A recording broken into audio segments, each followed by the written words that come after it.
Mwebale nyo gena maaso n'okubanga mutwegattako nsuubira muli bulungi obulamu bugamba butya mujje baleko gye mukwasaganya. Program kutusibwako Biv Organic Access Building Rubaga Road omujjanjabi ekkasinga wano e Kampala mutuukire certified doctor.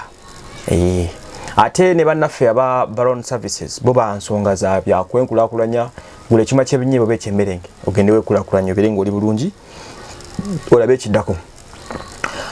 Tusaba twanirize omwana omuwala ku nsi ensi enejjudde emivuyo emingi ennyo n'essanyu eringi but force batumwagaliza essanyu lyerere.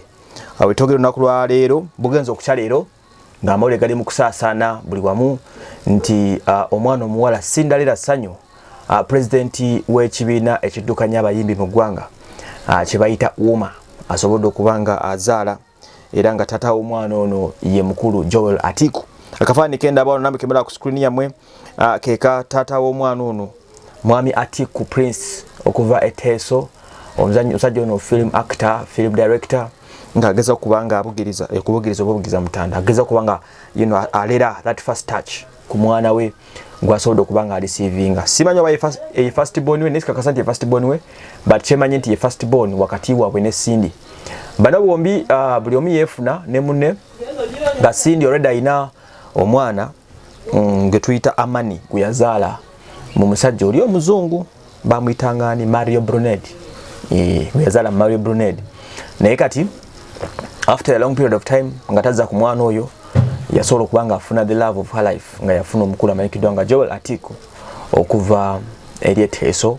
Bwe batyo ne basobola okuba nga afuna olubuto lwe era nga after 9 months down the road basobodde okuba nga bazaala. Leero ng'ennaku z'omwezi 24 yibannaki leero ennaku z'omwezi ly 24 Monday January omwaka 2022 Cindy asobodde okuba nga receivinga second born we nga muwala. Mbadde njogerako ne handola wa Cindy nangamba nti omwana ali mu mbeera nnungi yasobodde okuba nga delivaringa bulungi nnyo omukyala era nga bonna bali fine era nga more information about that ndakujjako tubatuusaako but as of now we are welcoming this baby to the world. Mwebale nnyo okubeera omukyala omugumiikiriza n'osobola okuba nga ozaala. Nze Wasio Manuel mwebale nnyo kubanga mutukubera.